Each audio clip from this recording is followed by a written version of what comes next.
읽어드린 말씀으로 신실과 배신이라는 제목으로 하나님께서 우리에게 베푸신 은혜를 확인하는 시간 되기를 간절히 소원합니다. 우리는 지난주 주일날 예레미야서 2장 4절부터 6절의 말씀을 함께 살펴보았죠. 하나님께서는 예레미야를 선지자로 부르시고 이제 남유다 백성들에게 선포될 말씀을 본격적으로 시작하시는데 그 시작을 과거 출애굽 시대 때 있었던 상황을 기억하게 하시며 이스라엘 백성들의 신실함과 예레미야 시대 때 있는 이스라엘의 배신들을 대비시키고 있죠. 그런데 독특한 점은 과거 구약 시대, 출애굽 시대 때 이스라엘 백성들도 예레미야 시대 때와 비슷하게 하나님께 불신앙하고 원망하고 불평하고 우상숭배를 하였다는 사실이에요. 그런데 하나님께서는 그 출애굽 시대, 광야 시대 때 있었던 이스라엘 백성들의 신실함, 곧 청년의 인애와 신혼의 사랑을 말씀하시면서 그들을 칭찬하시고 그때를 기억하신다고 말씀하시죠. 제가 2주 전 수요 예배였나요? 출애굽기 말씀을 함께 살펴보았죠. 출애굽기 14장에 하나님께서 홍해를 가르게 하시고 뒤쫓아오는 애굽의 군대를 수장시키셔서 출애굽기 15장에 모세는 하나님께 노래를 드려요. 하나님의 인도하심, 보호하심, 구원하심, 대적을 물리치심에 기뻐하며 하나님께 영광을 드리는 기도와 찬양을 돌리게 되죠. 그리고 나서 출애굽기 16장에 무슨 일이 일어났습니까? 이스라엘 백성들이 먹을 것이 없다고 모세와 하나님께 불평하기 시작했어요. 우리가 애굽에 있었을 때는 그 화덕에서 떡도 먹고 고기도 먹고 그렇게 살았는데 하나님께서는 우리를 광야 이 사막에 이끄셔서 여기서 굶주려 죽게 하신다. 그게 청년 때의 인애와 신혼 때의 사랑입니까? 아니죠. 그 이후서부터는 물이 없다고 불평하고 심지어 물이 없는 것을 가지고 하나님을 시험했다라고 말하고 있고요. 그들이 출애굽기 19장에 시내산에 도달하여서 어떠한 행위를 했습니까? 모세가 하나님 앞에서 율법을 받을 때 기다림에 지쳐 제사장 아론과 함께 금 장신구들을 모아서 금송아지를 만들고 그 금송아지를 향하여 우리를 애굽에서 인도해낸 여호와라 말하며 우상숭배했죠. 즉 출애굽 시대 때 이스라엘 백성들이나 본문 예레미야 시대 때 이스라엘 백성들이나 그들의 배덕과 배신과 불신앙과 범죄는 똑같았어요. 그럼에도 불구하고 하나님께서 출애굽 시대 때, 광야 시대 때 그들의 신실함과 사랑을 기억하신다라고 말씀하신 이유는 우리처럼 과거의 일을 회상하고 미화시키라는 것이 아니라 출애굽기 19장에 기록된 이스라엘 백성들의 언약의 고백 때문이었어요. 그 고백이 무엇입니까? 하나님께서 이스라엘 백성들에게 말씀하시죠. 세계가 다 내게 속하였다. 너희들이 내 말과 내 율법을 지키면 너희들은 제사장 나라가 되고 너희들은 나의 기업이 될 것이다 라고 하나님께서 말씀하셨을 때 이스라엘 백성은 그 언약을 마음으로 품고 아멘 우리가 지키겠습니다 라고 고백했죠. 즉 하나님께서는 이스라엘 백성들의 행동과 행태로 그들을 구분하셨던 것이 아니라 그들의 언약에 근거한 믿음과 고백을 바라보시고 이스라엘의 신혼 때의 사랑과 청년 때의 인애를 기억하신다고 말하고 있어요. 여러분, 부모와 자녀 관계 속에서도 행동과 행태로 그 가족 관계를 따지면요, 항상 부딪히고 힘들어요. 왜 그런 줄 아십니까? 나에게서 태어난 내 자녀들도 내 뜻대로 되지 않기 때문이죠. 아이들이 점점 크고 아이들이 점점 자기만의 생각을 가지게 되고 사춘기를 넘어서 삶을 살다 보면 때로는 부모와 부딪힐 때가 있어요. 때로는 부모와 보기엔 정말로 아닌 행동들도 할 때가 있어요. 그것을 교정하고 그것을 훈련하고 징계시킴에도 불구하고 반항하는 경우가 많죠. 행동과 행태 속에서는 가족관계가 올바로 설 수 없어요. 자녀들은 부모의 안 좋은 점을 보고 한숨 짓고 화내고, 그러한 관계 속에서는 절대로 부모와 자녀의 관계가 온전히 설 수 없어요. 그럼에도 불구하고 부모와 자녀가 온전하게 설 수 있는 그것이 무엇입니까? 내 자녀라는 확신, 내 부모라는 확신, 내가 우리 자녀의 행동과 행태에 따라 사랑하고 미워하는 것이 아니라 내 아이이기 때문에 사랑하는 것, 내 부모가 나에게 행동하는 것, 나에게 행태로 보여주는 것으로 미워하고 싫어하고 좋아하고 사랑하는 것이 아니라 내 아버지이기 때문에, 내 어머니이기 때문에 사랑하는 것, 그것으로 말미암아 가족이 온전히 설 수 있는 것이죠. 하나님은 지금 출애굽기 시대 때 이스라엘 백성들을 향하여 그렇게 말씀하고 있는 것이에요. 너희들은 나의 백성이다. 너희들은 내가 택한 기업이다. 너희들은 내가 선택한 제사장의 나라다. 그리고 그들은 하나님의 말씀을 온전히 지키겠다고 고백하시죠. 그래서 하나님은 출애굽 시대 때, 광야 시대 때 이스라엘 백성들의 청년의 인애와 신혼 때의 사랑을 기억하고 계시고 거기로 돌이키라고 말하고 있는 것이에요. 그렇다면 하나님께서 그 출애굽 시대 때 있었던 이스라엘 백성들의 신실함과 사랑을 지금 예레미야 시대 때 있는 이스라엘 백성들에게 상기시키는 이유가 무엇입니까? 극단적으로 예레미야 시대 때 이스라엘 백성들은 하나님을 부정하고 하나님의 율법을 어기며 자기 뜻대로 살아가고 우상 숭배하고 하나님을 바알과 아세라와 같은 급으로 놓여서 신의 삶을 살기 때문이에요. 하나님을 찾는 자도 없고 하나님께 부르짖는 자도 없고 요시아의 종교개혁이 있었음에도 불구하고 남유다 백성들의 마음속, 그들의 기저 속에서는 하늘의 별과 달을 관장하는 여신을 숨기고 바알과 아세라의 우상을 섬기며 자기 아들을 바알에게 그 인신공양까지 제사를 하는 그런 범죄를 저질렀다는 것이죠. 그들에게 하나님의 언약에 대한 회상과 기억은 없었어요. 그래서 하나님께서는 이스라엘 백성들을 과거 광야 시대 때 이스라엘 백성들과 같이 대비시키면서 말씀하고 있는 것이에요. 그리고 더욱 중요한 사실은 이 부분은 단순히 예레미야 시대 때 이스라엘 백성들에게 국한된 것이 아니라 오늘날 성도들에게도 동일하게 적용되었죠. 예레미야서 2장 4절부터 6절에 보면 이스라엘 백성들, 예레미야 시대 때 이스라엘 백성들이 하나님이 아닌 헛된 우상을 따랐다라고 말하고 있어요. 심지어 그들은 하나님을 부정하였다라고 말하고 있죠. 여러분, 광야는요, 오늘날의 우리의 신앙생활과 같아요. 그리고 하나님께서 광야에서 이스라엘 백성들을 인도하셨다는 것은요, 오늘날 성도를 하나님께서 인도하시는 것과 동일하죠. 즉 광야는 오늘날 성도들의 신앙생활을 예표하는 것입니다. 그리고 중요한 것은 그 광야 안에서 하나님께서 이스라엘 백성들을 인도하셨다는 것이에요. 그들이 하나님께 먹을 것이 없다고 불평했을 그때에도, 그들이 하나님께서 마실 물이 없다고 불평했을 그때에도, 그들이 하나님이 아닌 금송아지 우상 숭배를 했을 그때에도, 그들이 가나안 정탐꾼 말에 절망하며 다시 애굽으로 돌아가려고 했었던 크나큰 범죄를 저질렀음에도 불구하고 하나님은 그들에게 여전히 만나와 메추라기와 물과 구름기둥과 불기둥으로 그들을 인도하셨죠. 그들의 불신앙과 그들의 원망과 불평과 죄와 상관없이 하나님은 항상 신실하심으로 그들을 이끌어주셨어요. 오늘날의 만나는 무엇을 의미합니까? 말씀을 의미하죠. 메추라기는 무엇을 의미합니까? 우리의 육신적인 생존의 응답을 의미하죠. 구름기둥과 불기둥은 무엇을 의미합니까? 성령께서 우리를 견인하시고 인도하시는 것을 가리키죠. 물은 무엇을 의미합니까? 물이 있어야지 생명이 가능하죠. 하나님께서 공급해 주신 은혜의 생명을 상징해요.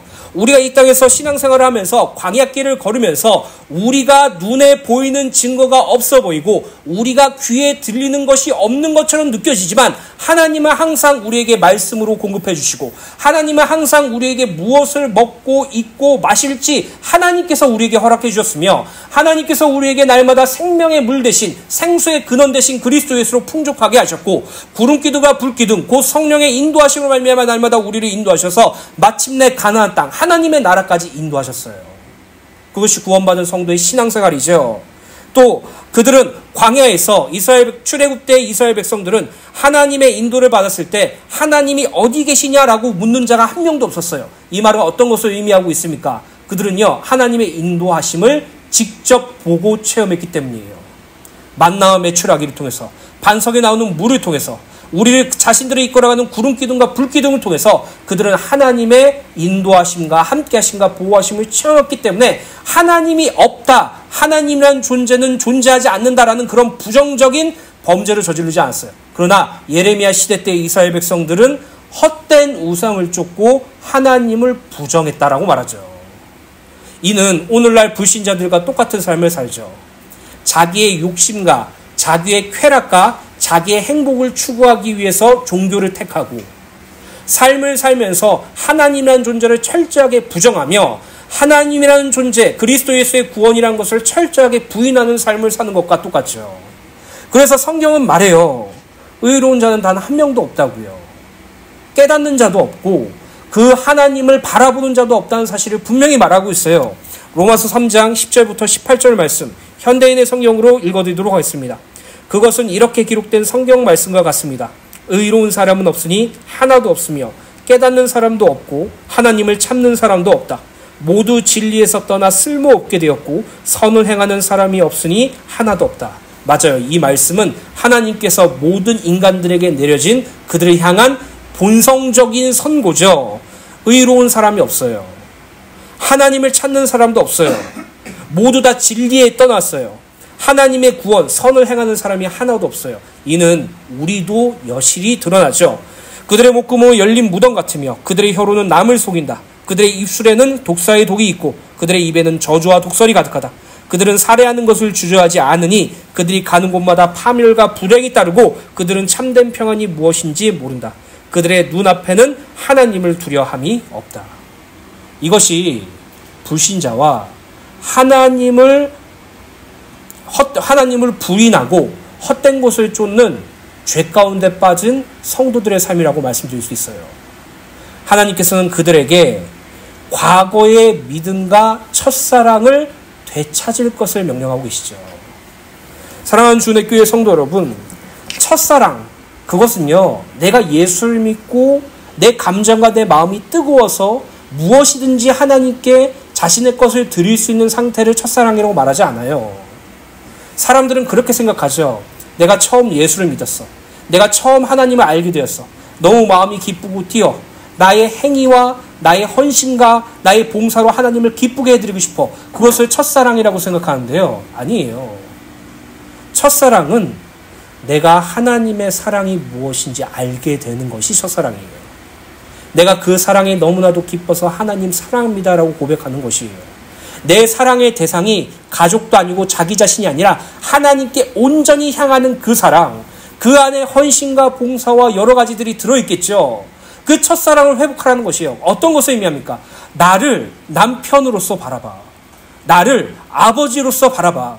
나를 유일하신 하나님, 곧 사랑으로 바라볼 것을 명령하는 것이 첫사랑이죠. 그것을 회복하라는 것이에요. 그래서 우리 주은혜 교회 성도님들은 날마다 기도하시죠. 하나님의 사랑을 알게 해달라고요. 하나님의 사랑을 아는 자는 하나님을 사랑할 수밖에 없어요. 날마다 하나님의 첫사랑을 회복하는 저와 여러분들 되시기를 예수님의 이름으로 간절히 소원합니다. 그럼 두 번째로 무익한 자입니다. 예레미야서 2장 7절부터 8절 말씀을 읽어드리도록 하겠습니다.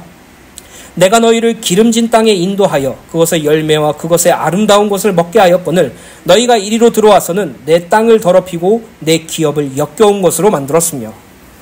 본문 7절의 말씀은 하나님께서 이스라엘 백성을 풍요로운 가나안 땅으로 인도하셨음에도 불구하고 그들이 하나님의 은혜를 배반하고 그 땅을 더럽혔다는 사실을 밝히고 있어요.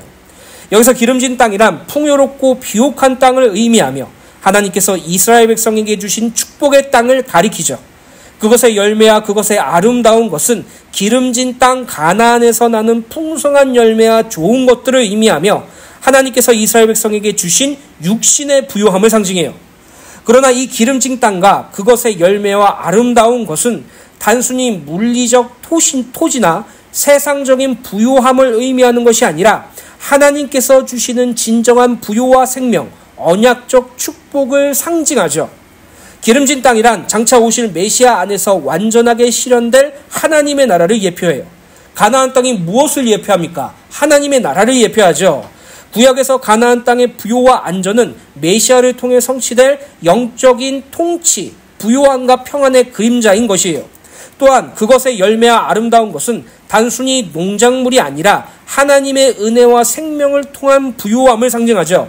예수 그리스도는 자기를 가리켜 생수의 근원이라고 말씀하셨고 이를 통해 영적인 부요함과 생명이 열매처럼 맺히죠. 그래서 요한복음 15장의 말씀을 보면 예수께서 당신은 포도나무라고 말씀하시고 우리를 가지라고 말씀하셨죠. 그리고 가지된 우리를 통해서 그리스도의 열매가 맺히게 될 것을 말씀하고 있어요. 그 열매를 가리키는 거죠. 근데 어느 성도님들은, 어느 목사님들은 이렇게 생각해요. 요한복음 15장의 말씀을 보시고 포도나무에 맺힌 그 열매, 우리 가지된 우리를 통해서 맺힌 열매를 어떤 분은 성도가 복음을 증거해서 영혼 구원한 것이라고 말하는 분들도 있고 성도가 삶을 살아가면서 오는 세상의 부요라고 말하는 분들도 있어요. 여러분, 예수님이 포도나무잖아요. 포도나무의 열매는 포도예요. 예수님이라는 나무의 열매는 예수예요. 거기에 다른 열매가 낄 수가 없어요. 근데 우리는 우리식대로 해석해서 열매라는 것을 통해서 세상의 부요함이라고 생각하며 하나님께서 그 열매를 30배, 60배, 100배까지 강구하죠. 과거 이스라엘이 가나안 땅에서 누린 축복은 언약의 부분적 그림자예요. 모든 것은 메시아 안에서 성취되고 구원을 얻은 모든 자에게 완전한 축복과 생명의 열매가 제공돼요. 즉 기름진 땅과 열매는 메시아를 통한 궁극적 회복과 완전한 생명의 예표에 있는 것이에요. 그래서 여러 신학자들은 과거 구약시대 때 아브라함부터 시작해서 이스라엘 백성들이 받았던 육신적 부요와 풍요와 안정과 다산을 그들이 메시아라는 개념을 모르기 때문에 하나님께서 허락하신 하나님의 나라를 개념을 모르시기 때문에 그것을 상징하는 것으로서 허락해 주신 일반적인 축복이다라고 말하고 있어요. 그런데 우리는 그 일반적인 축복을 가지고 하나님을 섬기려고 하죠. 아브라함처럼 거부가 되길 원하고 이삭처럼 오래 행복하게 살길 원하며 육신적인 다산과 풍요로움 속에서 즐겁고 행복한 안락한 삶을 이 땅에서 누리길 원하며 하나님께 그것을 요구하면서 신앙생활을 하죠. 하나님은 그림자가 아닌 예표가 아닌 근원 대신 그리스도 예수를 주셨는데도 말이에요. 우리의 구원과 은혜와 생수의 근원 대신 예수를 허락해 주셨는데도 말이에요. 하나님의 나라 대신 예수를 허락하셨는데도 말을 불구하고 우리는 그래도 부족하다고 느껴요. 하나님께 다른 것을 요구해요. 하나님께 다른 것을 구해요. 여러분, 우리는 모든 것을 받은 존재예요. 그리스도 예수로 말미암아 풍성한 은혜 가운데 거하게 된 거예요. 오늘 저와 여러분들이 신앙생활을 하면서 육신적인 부요함을 하나님께 요구하고 있는지 모든 것 대신 그리스도 예수 한 분만을 요구하고 있는지 점검해보며 하나님께 기도하는 은혜가 있게 되시기를 간절히 소원합니다. 그런데 이스라엘이 우상숭배 범죄를 저지름으로써 하나님께서는 내 땅을 더럽혔다라고 책망하고 계신 것이에요. 여기서 주목해야 할 점은 하나님께서 가나안 땅을 내 땅이라고 말한 것이에요. 이스라엘의 땅이라고 말하지 않죠. 하나님의 땅이라고 말하는 것이에요. 여기서 하나님의 땅이라는 것은 두 가지를 의미합니다. 첫 번째로 하나님의 통치가 있는 곳이라는 것이에요. 두 번째로는 그리스도 예수를 통해서 구원이 완성될 기업이라는 곳이에요. 이스라엘 백성들이 가나안 땅에서 하나님을 섬기고 율법을 지키고 장차 오실 메시아를 기다리는 영적인 정상적인 삶을 살지 않고 하나님을 부인하고 우상 숭배하는 헛된 것을 쫓으며 하나님을 저버리는 불신앙으로 말미암아 내 땅이 더럽혀졌고 내 기업을 역겨운 것으로 만들었다고 하나님께서 말씀하고 있는 것이에요. 하나님의 이스라엘이 그 불의함으로 하나님의 인도와 보호, 살아계심을 부정하였기 때문에 내 기업을 역겹게 만들었다고 말씀하시죠. 그래서 시편 106편 34절부터 38절에 이렇게 기록되어 있어요. 그들은 여호와께서 멸하라고 말씀하신 그 이방 민족들을 멸하지 아니하고 그 이방 나라들과 섞여서 그들의 행위를 배우며 그들의 우상들을 섬김으로 그것들이 그들에게 올무가 되었도다. 그들이 그들의 자녀를 악귀들에게 희생제물로 바뀌었도다. 무죄한 피, 곧 그들의 자녀의 피를 흘려 가나안의 우상들에게 제사함으로 그 땅이 피로 더러워졌도다. 이게 이스라엘 백성들의 현 모습이에요. 요시야 왕 시대 때 종교개혁을 하며 유월절을 지켜서 다윗이나 히스기야 왕 이후에 역대급 왕이라고 말했음에도 불구하고 남유다 백성들은 우상 숭배하기 급급했죠. 자기 자녀를 희생제물로 세우기 급급했죠. 그들은 하나님의 땅을 더럽히는 범죄를 저질렀다고 하나님께서는 예레미야를 통해서 그들을 말씀하고 계신 것이에요. 그뿐만이 아닙니다. 그 지도자들까지 타락했다고 말씀하시죠. 예레미야서 2장 8절에 제사장들은 여호와께서 어디 계시냐 말하지 아니하였으며 율법을 다루는 자들은 다 나를 알지 못하며 관리들도 나에게 반역하며 선지자들은 바알의 이름으로 예언하고 무익한 것들을 따랐느니라. 본문 8절은 하나님께서 이스라엘의 영적 지도자들이 모두 부패했음을 지적하는 말씀이죠. 여호와께서 어디 계시냐라는 부분은 6절의 말씀과 달리 이 말씀은 제사장들이 하나님을 찾고 하나님을 바라보고 부르짖는 그 행위가 완전히 없어졌다는 사실을 말하고 있는 것이에요. 즉 오직 하나님만을 찾고 하나님만 구하며 하나님과 이스라엘 백성 사이의 중보 역할을 맡은 제사장들도, 하나님의 말씀과 율법을 공부하고 가르치는 율법학자들도, 이스라엘 백성들을 하나님의 목적대로 이끌어야 할 관리들도, 심지어 하나님의 뜻과 말씀을 선포하는 선지자들까지 모두 하나님을 저버리고 직분적 책임을 망각했다는 사실을 밝히고 있어요.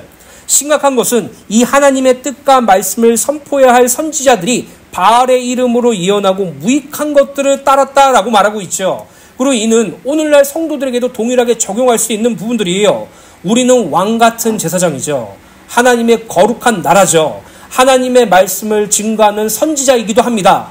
이런 영적인 지도자의 직책을 갖고 있는 우리들이 하나님만 찾고 하나님만 구해야 되는데 그렇게 하지 않죠. 하나님의 말씀을 묵상하고 증거해야 하는데 하나님의 말씀을 묵상하는 것보다 다른 것에 시간을 빼앗길 때가 많죠. 하나님의 목적대로 삶을 살아야 함을 알매도 불구하고 우리는 하나님의 목적이 아닌 우리의 목적대로 살려고 해요. 하나님의 뜻과 말씀을 선포해야 될 증인의 삶이 아닌 내 뜻과 내 삶의 온전한 기쁨대로 살기를 원하죠. 이는 단순히 예레미야 시대 때 이스라엘 백성들의 범죄만 지적하시는 것이 아니라 구원받은 성도의 연약함과 불신앙도 함께 지적하고 있는 것이에요. 제사장들이 타락했다는 것은 하나님과의 관계가 단절되었다는 것을 의미하고, 율법학자들이 타락했다는 것은 하나님을 아는 지식이 소멸되었다는 것을 의미하며, 관리들이 타락했다는 것은 하나님을 왕으로 섬기는 것을 부인했다는 것이고, 선지자들이 바알의 이름으로 예언했다는 것은 하나님을 배반하고 우상과 간음하였다는 것을 의미해요. 이는 하나님과의 언약을 지켜야 할 대표자들이, 지도자들이 하나님을 알기를 거부하고 자기 욕심을 충족시키기 위한 우상 숭배의 범죄를 저짐으로써 전적으로 타락했다는 것을 의미하죠. 이는 단순한 인간의 연약함을 넘어서 의지적인 의도적인 반역과 배도를 의미해요.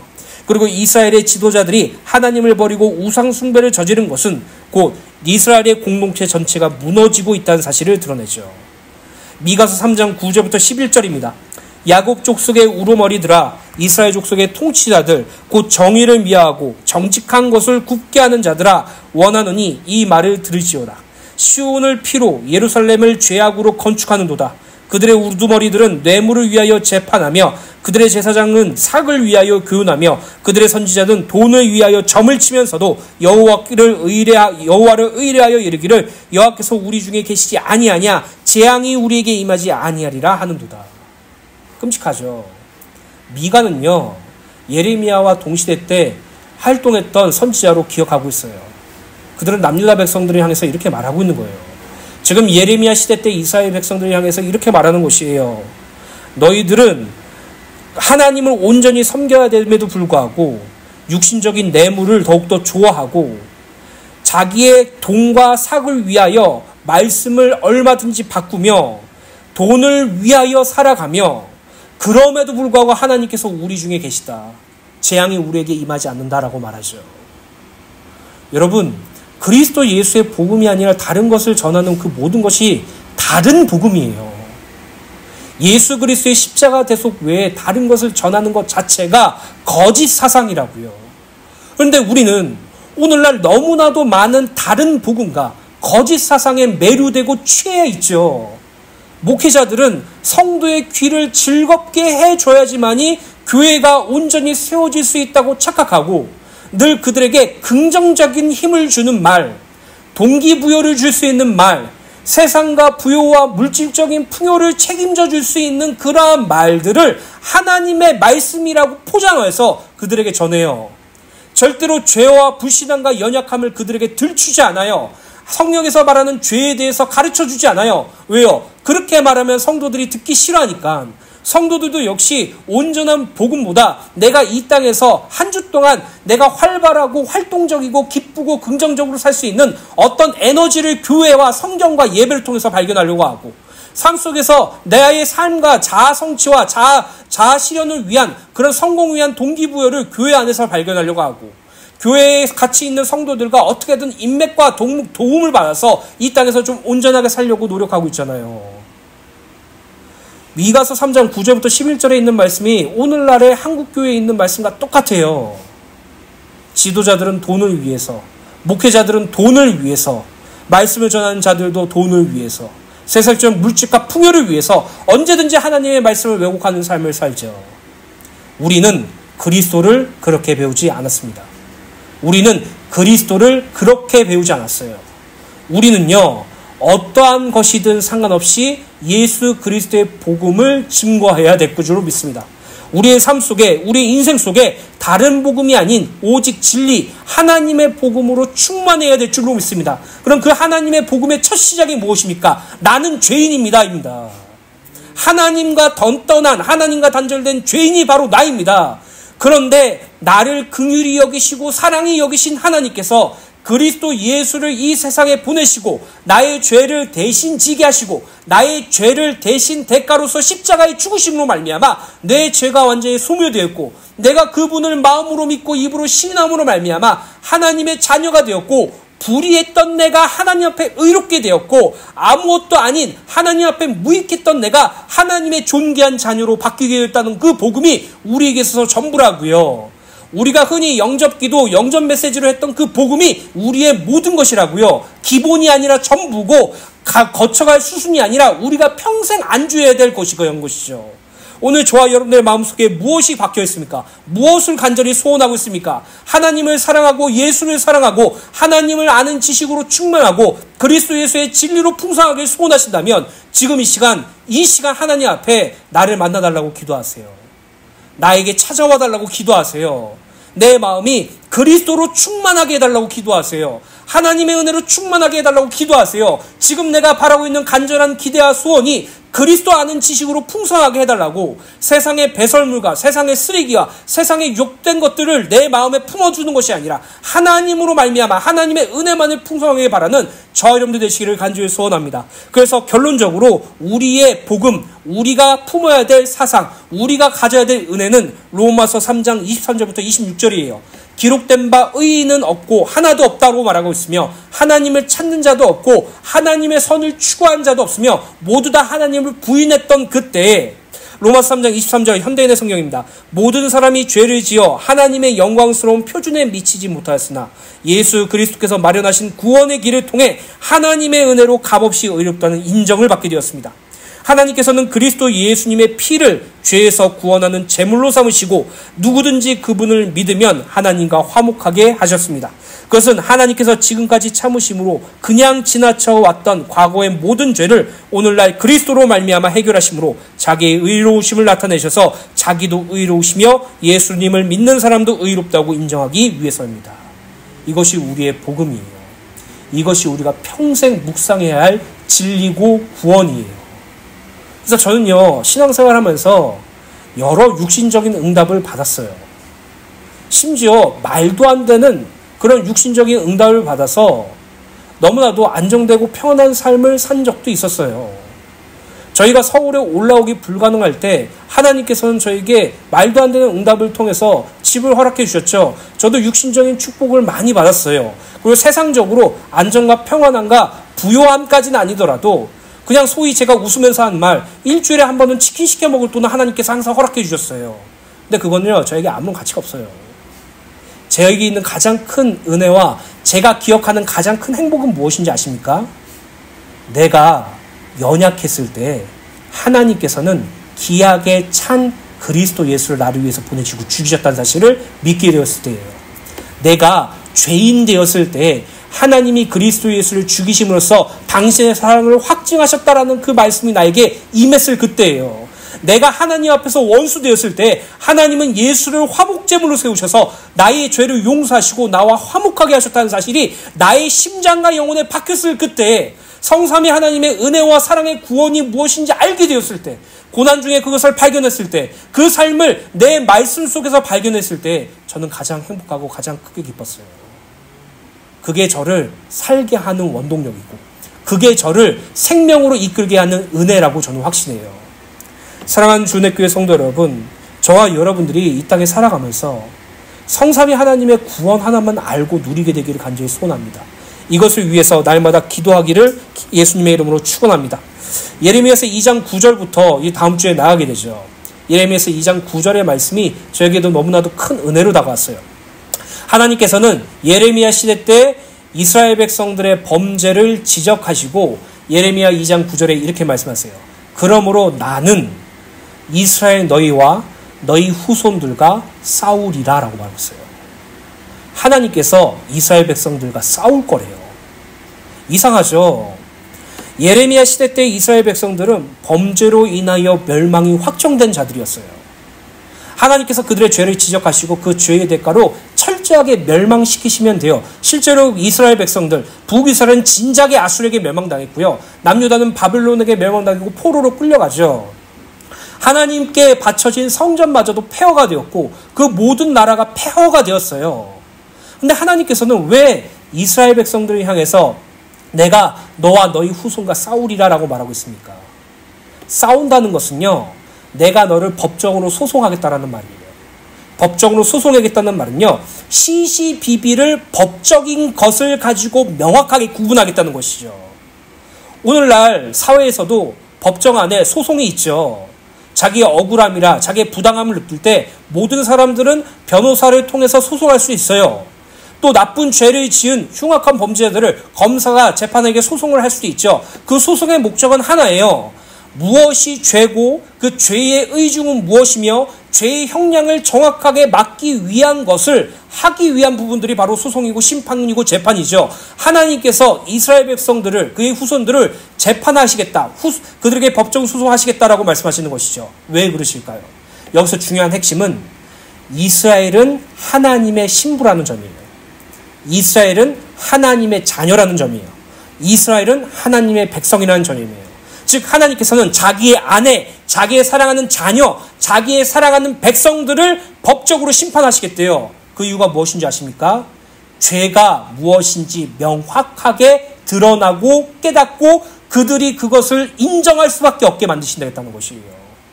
그들의 불신앙, 그들의 헛된 우상숭배, 그들의 무지함, 그들의 연약함, 그들의 모든 불의함과 범죄를 하나님께서 법적으로 확연하게 드러내셔서 그들이 인정할 수밖에 없게 만들고 하나님께 용서를 구하고 하나님께 돌아올 수밖에 없도록 만드시겠다는 것이에요. 즉 하나님께서 그들과 싸우시리라라는 것은 그들의 죄로 말미암아 때리고 심판하시겠다는 목적이 아니라 그들이 죄를 깨닫고 하나님 앞에 그 죄를 자복하며 하나님께 용서를 구하고 회개를 구할 수밖에 없도록 그 죄를 명명백백하게 드러내겠다는 말이에요. 구원받은 성도가 말씀을 듣다가 또는 말씀을 묵상하다가 또는 성령께서 주시는 말씀을 통해 우리의 연약함과 불신앙이 드러나는 경우가 있어요. 저는 옛날에 그것을 싫어하고 모른 척했어요. 눈 감고 귀 닫았어요.